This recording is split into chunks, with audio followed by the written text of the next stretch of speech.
Jules finally got her memory back, and we saw what happened during the fire. Yes, it was a very common episode of Silo, and we're here to discuss it on a brand new episode of Unbinged starting now. Welcome to Unbinged, the podcast talking about all the shows and movies you love to binge. It's me, Jagger May. That's Alfredo Brown, and that's Matt Kaufhammer. And this is a review of Silo episode 5. Before we get going, Alfredo, you get to give the spoiler warning for the first time ever. This is a spoiler warning for everything from Silo Season 3, Episode 5. If you haven't watched it, please keep watching this episode, but put it on mute. It helps the algorithm. Oh, I love it. I love it. CTA homies, action in there. Yeah, homies working while giving the spoiler warning. Not just a hat rack, my friend. Not just a hat rack. Jules got her memory back. I know we've been waiting on this the entire, 5 episodes now. Alfredo, I know you don't like comment. We get to see all of this play out through I mean, he's probably a Sis. fine person. Well, you don't like his acting. Let's put it that way. You don't like his acting. How did all of this play out for you this episode? This was some of his best work that he's done. In this show, I think we got to see a little bit more of his range. It still wasn't much, but there was a little bit more range, and I think he was able to carry the episode when he was on screen. It wasn't something where the episode came to a screeching halt. And I genuinely feel like, as a viewer, I kind of feel like I get my memory back a little bit because I feel like I'm enjoying the show again now. We got past the whole intermission of Jules not having her memories and what's going on out here, and now we just have the answers, and okay, cool, we can get right back to the story. So I feel very much, I know I've been saying this since episode 1 that we are supposed to feel like Jules. I feel like Jules because I feel like I'm back in it now. Yeah, and I will say it not even just from his acting standpoint, even the complaints story-wise that I have, I felt that they corrected, and even if they don't say it directly, the part where he gets really emotional and he's like, my kid changed that day and I changed too.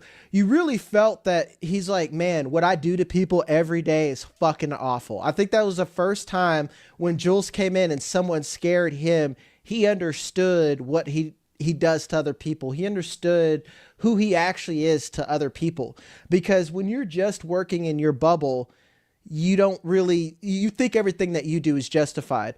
So Koff, for you've been on this ride as well. You've been the sleepiest motherfucker on the planet. Were you awake for this one? Did this have you locked in? Yes, this episode actually got me to stay awake and focus. I like what you put about Bob Sims finally realizing the terror that he inflicts as part of the judicial. And, it's fascinating to see that kind of mirror held up to somebody that's in a fascist regime and to have them come to that self-realization moment. And now we see them working for the opposition because they finally realize, I'm doing bad things. And we kind of get a little bit of it with Bernard, but I feel like he is still self-serving because he just doesn't want to die. So he is utilizing the information and knowledge he has to try to leverage that for his own well-being. And so it feels like Sims and Bernard are kind of two sides of the same coin where they both know more than they should. They have some leverage, but they're utilizing it in different ways, if that makes sense. It's the burden of too much knowledge. Yes. Yeah. And the original exactly. And I'll save this to the end, but that is the point of a huge point of the Silo novels books, right? In this show. Acknowledges that that's the point and oftentimes ignores that that's the point. But before we go, make sure to hit the like, subscribe. It helps us a lot. And if you're on a mobile device, hit the hype button. That also helps somehow. I don't know why we have a third way to like, but YouTube has done that for us. And if you're on Apple, Spotify, basically anywhere else, even the weird places where people get podcasts, leave us a review, particularly on Apple. You guys are a very, very stingy crowd. 5 stars helps us out a lot. And we got a lot of things coming for you. Every Monday, we have House of the Dragon. Ted Lasso's coming up. It's a little bit different for what we do, but everyone loves that show, and we're here to talk about it. Then we on Thursday nights, Silo, right here, as you guys know. And then in 2 weeks, we have the finale of X-Men 97. We're going to cover that entire season. We know you guys have been watching already, and Koff, you're already caught up. It fucking slaps. And then after that, after House of the Dragon, we're going right into Lanterns. And I got a full blue vein throbber for that. And with that, I'm ready to segue back to you, Alfredo. That's I great. don't like that phrasing. Yeah. Memory is the entire theme in this episode, and we get to see Bernard. And you talked about having the burden of knowledge. Bernard is the classic example of that. One of my favorite things they did with this episode was show us little moments that we get in the book that shows that Bernard is not all bad. Bernard is just as much a tool as Rob Sims is. If anything, Rob Sims is just a more Bernard is a more sophisticated Rob Sims. Does it work better bringing Bernard back now that we've seen a little bit of his purpose and we've seen a little bit more of a character shift? I think so. I think if you are... Yeah, sorry. I was just saying, it only works if you utilize him. Thank you, correctly Alfredo. As a foil. Well, you didn't say Alfredo. He did. I did. As a foil. I did. Did you really? My bad. Yes. You're halfway You're there, going man. now. You're going You're 2 pumps in. Keep going. I'm gonna let you finish. Well, now I'm done. So no, I'm just kidding. Keep him as a foil to Camille, and then that'll keep him interesting. But if you bring him back just to do nothing with him, then it could be a big red flag of writing being not what it needs to be. See, the thing is to me is that if you were going to bring him back, you needed to bring him back for something that exposes something new to the audience. And they've done that now with showing what Camille is going through with the algorithm and the fact that like he has been on that side as well. Right. And even just talking about it now in this episode is that what this voice has you do and tells you to do and makes you do, it's horrible. And it's a side of you that you don't want to be. And Jag, to kind of go back to your question now, it's like, it almost feels like we get to the point where we realize that almost nobody, and maybe I'm overstating this, but almost nobody in this silo is actually bad or inherently bad, but they get influenced to do bad things. It's kind of like the way we talk about kids. Like kids aren't born racist, they're taught to be racist. Like it's like it may be in the silo because of how siloed they are.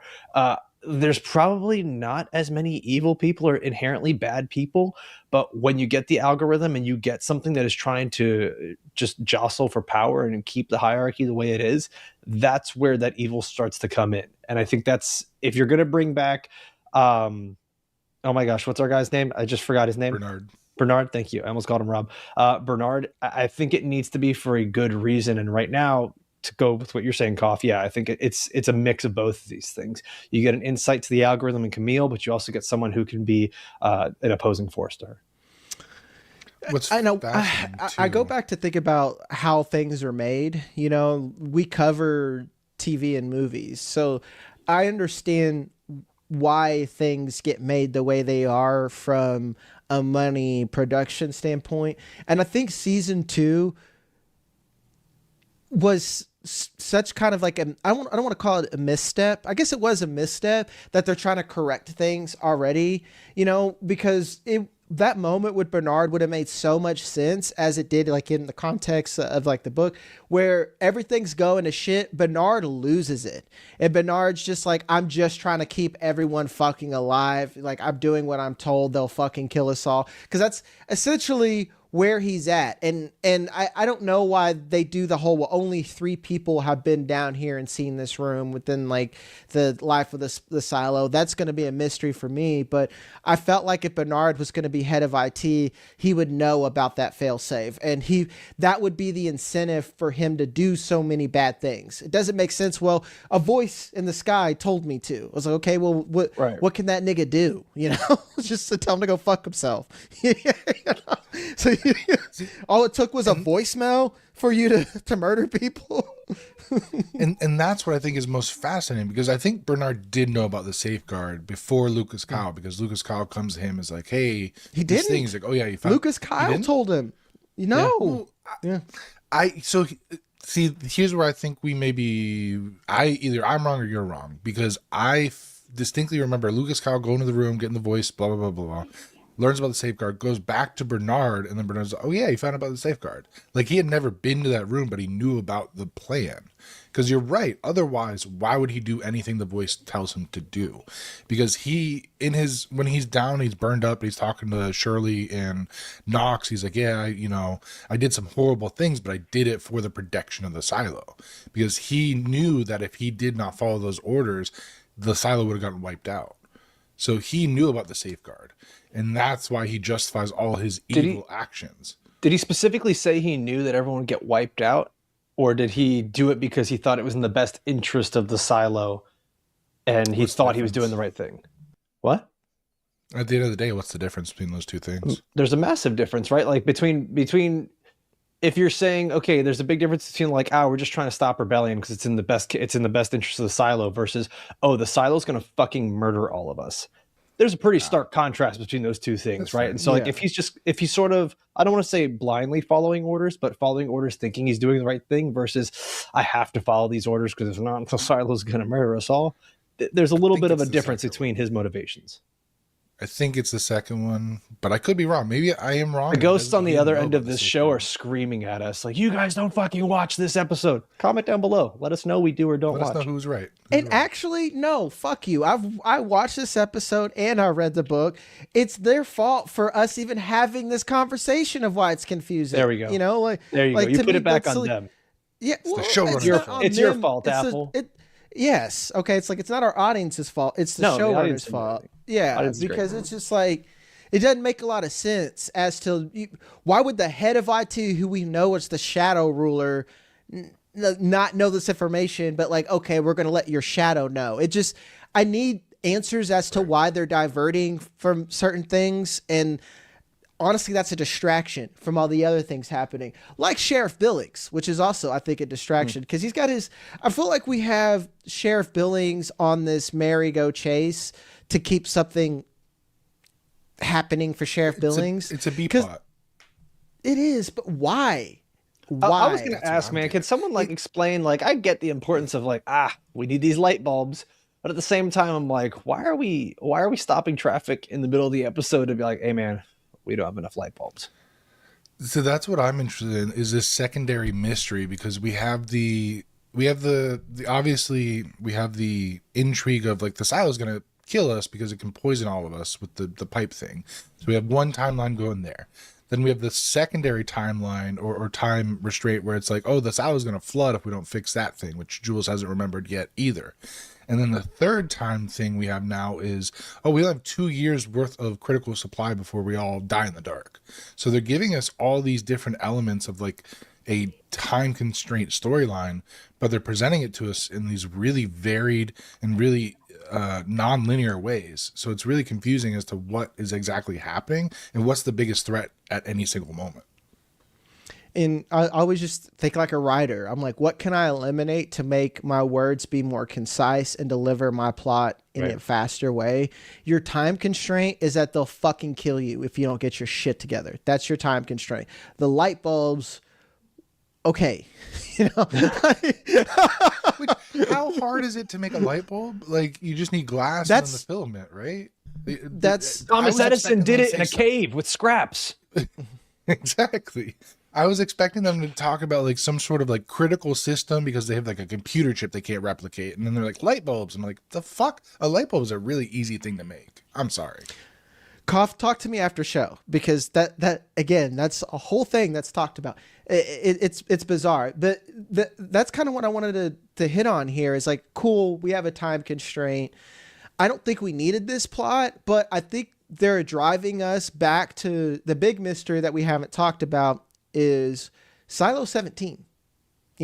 Like the other silos. The other silo. If you're running out of supply in one silo, where are you going to get more supply if you only have a year or two, or you're going to starve yourself, or X amount of things are going to happen? So I think this is where the plot is kind of pushing everything, because like we saw Steve Zahn briefly in a flashback as Jimmy Solo. They're still over there. There's still things happening. That's a whole ass place, a lever that can be pulled. They've already released their safeguard over there. So it's safe for multiple reasons, not just the fact that they have supply. So I'm wondering, now that we have 10 episodes a season, if we're eventually going to start that migration, or we have some type of movement over there. Right, because we have two other plot lines. We have 50 total silos that we can expand out into, and then B, Lucas Kyle has been in the mines for 3 or 4 months now. Was he just hiding, or was he trying to dig towards another silo? That's what I want. No one's asking the question of like, what the fuck were you doing in the mines?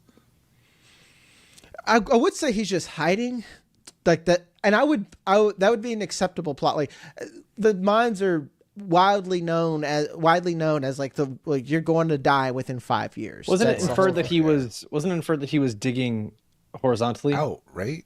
Like he was trying to go to another silo is what I thought, but they never, as far as I remember, they haven't confirmed or denied what he was doing in the mines other than just kind of hiding. Yeah.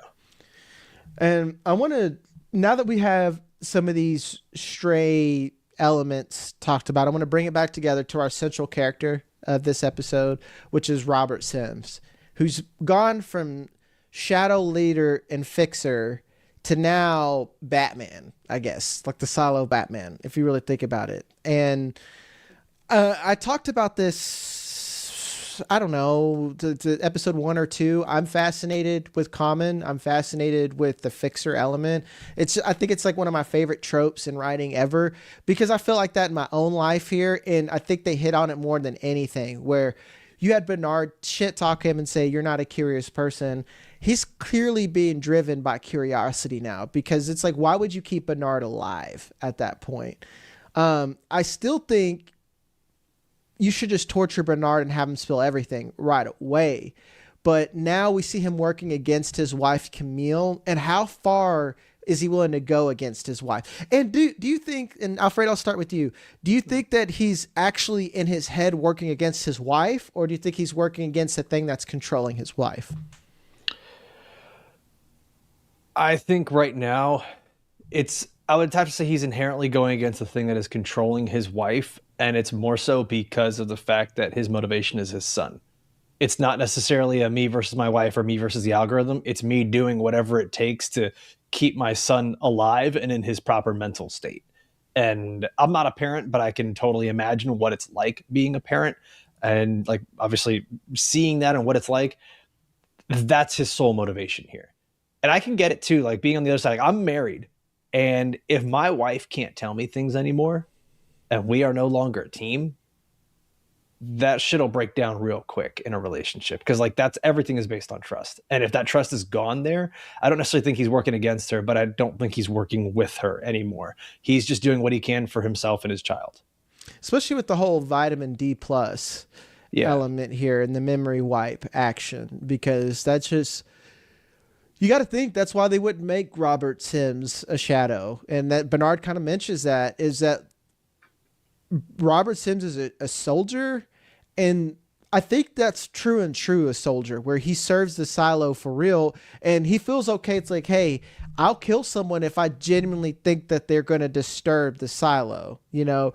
But he also didn't know, like, what the fuck and he did know a little bit, I guess. So I don't know, man. I guess I'm flip-flopping here, because it is the son element. I guess when you have kids, things changes for you, but it's a little hypocritical. But I guess it's the entire kid element thing. If he didn't have a kid, he'd probably just still be a soldier, I think. Cough, you hate kids. Where you at? So I think it's twofold. I think obviously the son motivation is a big part of it, but I think the other part of it is he feels like he's no longer the special boy, because he's the one that found the room, went into the room, had the whole plan to get the key to get into the room. And the first thing the boy says is, get the fuck out. I'm going to talk to your wife instead. And I feel like he took that personally, and he took that as an affront and an offense. And so, yes, he is justifying his actions, saying like, I'm doing it for my son. But at the end of the day, I think it's him trying to get his own pride back and to heal the wounds that he felt were inflicted upon him by this disembodied voice. So I think it's connected. Twofold. I think it's connected, and you're right. It's, if he doesn't matter there to that voice anymore, and he's not as important there, who is he important to? And it's his son, right? Like his son, he is his number one priority to his son. His son is his number one priority to him. Without that, he really has nothing left. So if the only battle he can fight and win is to keep his son alive and in the proper mental state, then that's the battle he's going to choose to fight and hopefully win. Yeah. Right. He's probably my favorite character at this point, and I didn't like him because I'm like, man, they're giving Sims, homie, who gets talked about in passing in the book, a lot of burn. But again, they give it a character that they kind of made him the architect of this episode, really. That's what I'm saying. He is, man. This whole was a season, very he's common the architect episode. of it. Yeah, like she's been the shadow leader. Because before I'm like, man, you're just a soldier now for your wife. But he's just, what happens when you disrespect your fixers, guys? They stop fixing, and they, and they start. To fix you. Let that be a lesson to all of you. Yeah, like that's, I've been there, man. You're a number 2, and you get pushed around, told what to do, told to break things, and you're willing to do the hard things. That's the thing is. You are willing to do the hard things, and people take advantage of that. And I think he finally has said enough is enough, and now we get where we are. I want to talk about the entire underground resistance a little bit before we get to the end of the episode here, and talk about where things are going. Because like we said with Robert Sims, he obviously planted a homie in there, and he's like, hey, man, as soon as you get the opportunity to put Jules up for mayor, do it. So that's like an entire spark there. Then we have Lucas Kyle and this ground of degenerates that, like, from Supply to Walker, mechanical. Do you think what are we doing here? Is there going to be another rebellion? We just had one here, I guess. Koff, I'm going to start with you. Yeah, I don't quite understand what they're gearing up towards. I don't know if they're going to have quite the same, like, big rebellion, but maybe more like a sleeper cell where they're doing stuff in the shadows and trying to change things from behind the scenes. I don't know, though. I enjoyed some of those scenes, though, with, like, what's his name? Patrick Kennedy. He's like, what are you fucking talking about? He's like, shut up. We're not talking about this right now. And Sim's just like, hush up. We don't have time for your bullshit right now, Patrick. So I like the interactions that the characters have. I just have no idea where that storyline's going. Yeah, because that's just why I wanted to go to season 2 as a misstep, because the radio is such a huge plot point, and I'm gonna. This is a spoiler, non-spoiler. You got a little bit of this episode where Walker's talking to Bernard and they figure out the different channels, which, I'm sorry, but if you've had a radio for 40 fucking years and you haven't figured out how to change the channel, what? Thank you. That's the point I wanted to bring up. Another thing Alfredo, again, this is a book spoiler, not spoiler. The reason why the silo is built the way that it's supposed to be and the way, like, mechanical's down at the bottom is anyone with any mechanical or electronic inclination is as far away from IT as possible. That is the entire purpose of it. If you are not a soldier that gets along, you go to mechanical. If you are not smart enough, but mechanically smart, you go to mechanical. That was Walker. Walker discovers an entire other channel, and he actually first discovers Jules in Silo 17.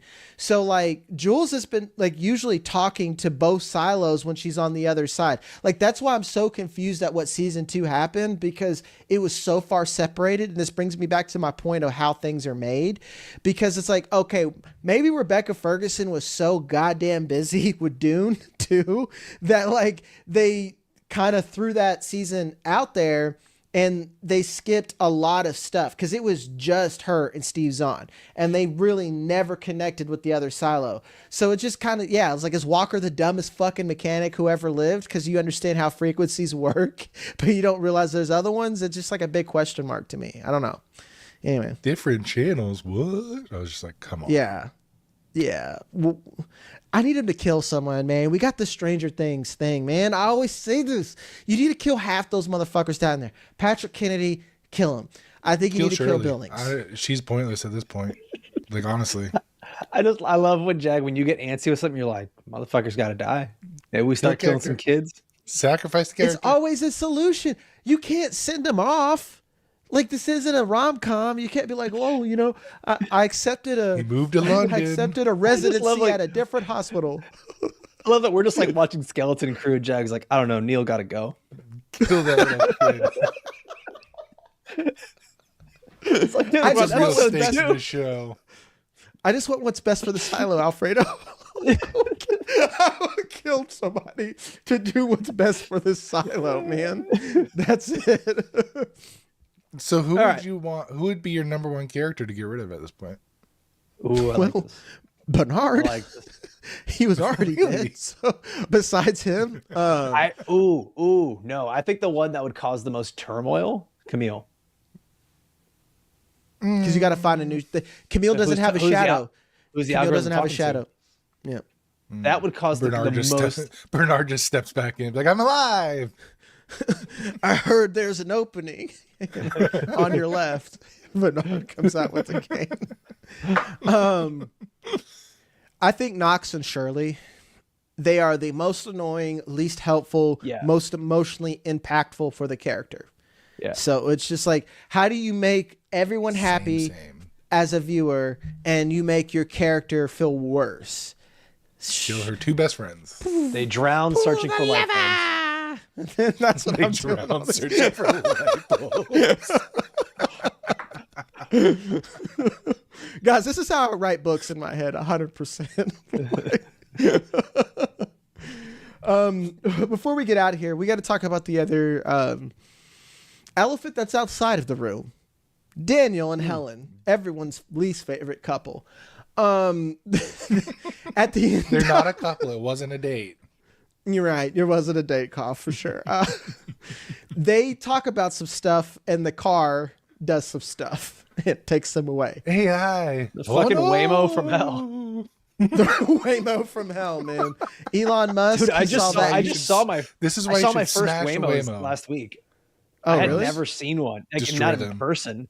And there's so many. I went to West Palm Beach with my wife because her company was doing like a retreat there. We were in West Palm, dude. There's like, and they travel in packs. It's what do they do? The Waymos do? Yes, they're gonna. Ew, I don't like that, us, dude. There's usually like 3 of them together. This is like Maximum Overdrive, but shitty. And that movie's already shitty. Do you guys know anyone that's used a Waymo? No, I wouldn't trust a nigga who would use a Waymo. I don't even like. What is it? Is it just going to First thing I would deliver do is try to packages? slash their tire. I would slash their fucking tires. Fucking. I watched iRobot at a young age. Like, yes, I saw that watched shit. Terminator too. I knew. Yeah. Puff's like, I saw Terminator out the womb. yeah, Terminator is one thing. iRobot, that's literally a fucking plot point in there. That's like was a whole 15 minutes is a car chase because of AI shit in there. Like that's I saw that right away and I said fuck that. I saw Teslas. I was like, they're literally building them in the style of iRobot. Once they start sliding sideways, I'm done. I'm done with Earth. Anyway. I'm done with it. Anyway, what do you got any speculations or thoughts as to what that is? Do you think it's AI or do you think it's a person controlling AI?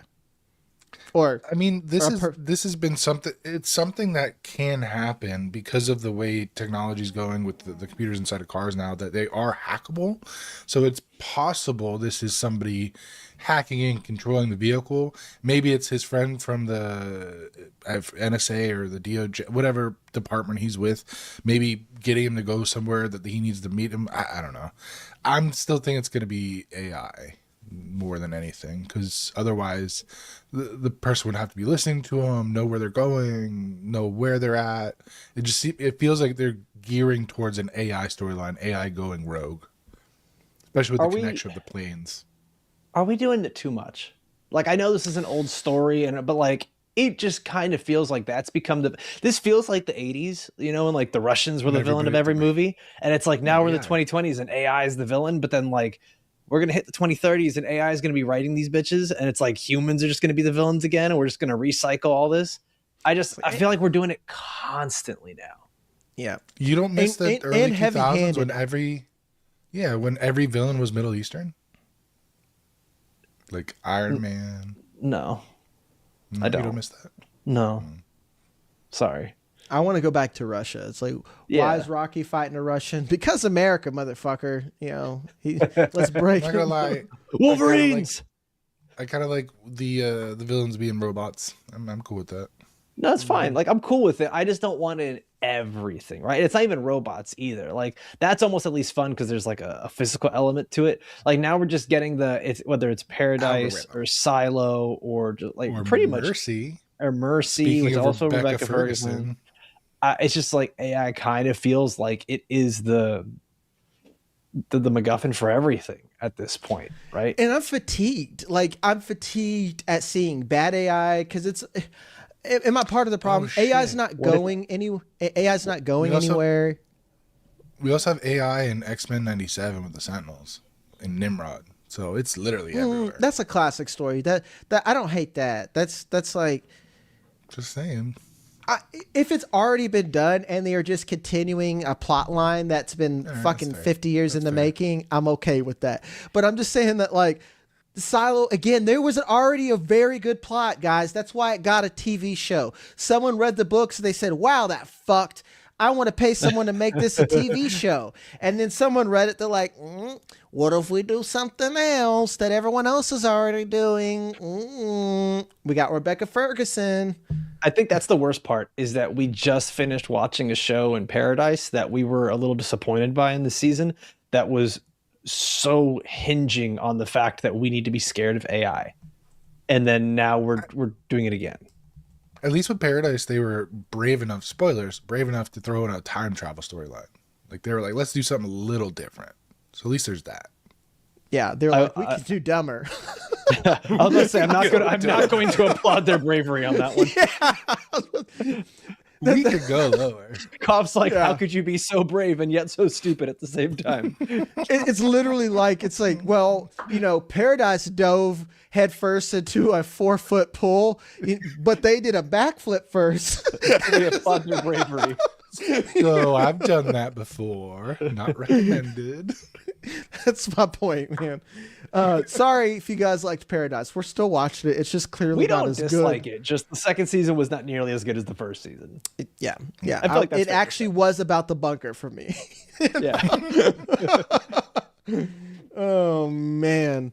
So then what do we want to see then going forward for Silo that could, like, not that this is going in a bad direction, but if they go too far into the AI pool, like, are we less interested in this? Or is there, because Jack, I don't think you're spoiling anything by talking about stuff from the books, because it does feel like they've gone so far in a different direction. They're so far. Yeah. If they went in a different direction where it's not AI and it is back to whatever it is, people, a government entity, a controlling body of people, whatever the fuck it may be. Lizard people controlling the world. Cough, you're not writing shit. What ends up being the thing that brings us back into it? I want them to stop thinking that I need a murder mystery to be involved in this show. That's their problem, is they're stuck in this gear. And I feel like I'm not in the writer's room.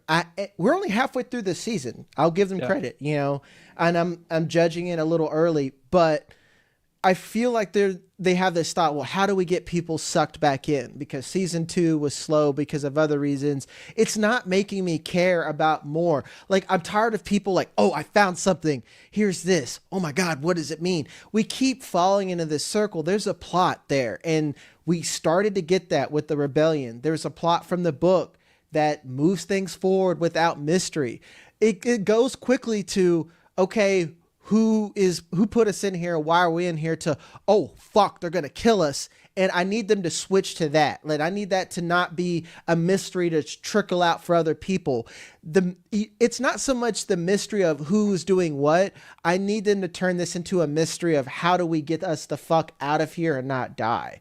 Like, I need them to, that's why I always say you need to kill people. You need to cull. You need to cull plots and make it which is why I'm wondering if this critical supply light bulb storyline is going to help push that plot forward, right? Like, we now have people in the underground, in the resistance, that know about the safeguard. They know that the entire silo is now in danger. They have to cap the stupid pipe. But then you also have the time constraint of, like, we're running out of critical supplies. So we're going to have to cap this pipe to then explore outwards to other silos to get what we need. So I feel like that's where they're bringing these two plot lines together. It's just right now they're very, very far apart, and it's probably going to take a couple episodes for them to converge. You know, I wonder, this episode seemed to be very obvious and upfront about saying who is the greatest threat to the algorithm right now. And they were very, very obvious with saying Lucas Kyle is the least important. And I'm wondering if that's a bit more of a red herring. Like, we're supposed to not be paying attention to Lucas Kyle. Lucas Kyle should be dead soon. Well, there you go. Well, we'll see you guys next week. Well, I'm not spoiling it. Like he was already dead at this point in the book. It's just like I'm literally saying that, like, I gotta, like, he's not supposed to be alive. So, like, maybe you're right. They're gonna bring him back for something. Like, I'm not, like, Lucas Kyle dies. Ever a character? In the George was not a character. He was a mention. Like he was like their entire thing has been. I like this in season 1 where they used the murder mystery to drive the plot. That wasn't, we never saw that in the book. It's like, yeah, we did a murder case with Jules and she did really well for us. And that's all what was mentioned. And then they bring Jules back up and then they connect back to the case here. So like Lucas should be dead, meaning that like, I don't know why we're talking about him. Is my point here. You know, like it has to do something that's important, and it could be a red herring or what's the because like to me they have too many people alive. Like they have too many people alive that know too many things to fit the philosophy of this show. So the only thing I can think that Lucas Kyle's still alive is he's going to discover a way to get to another silo that doesn't involve going on the surface. Yes, that's the only thing I can think. Yeah. Of. Mm-hmm. Well, before I actually will spoil something if we talk any longer, so because I'm just dying to talk about what I think is way more important, not Waymo's. I don't think we have anything else. Alfredo, you got anything else you want to talk about? No, I'm good, man. Cough. I'm good. All right. Well, yeah, we'll be shaking your head works great on podcasts. Yeah. Cough said no. I got nothing. Cough's got nothing. Well, that'll do it, folks. We'll be back here on Thursday right after Silo releases. Then, like we mentioned before, we've got new shows popping up. Lanterns. We're going to finish X-Men 97. And, of course, we got House of the Dragon up until Lanterns starts. And on Tuesdays, we do have those premium episodes.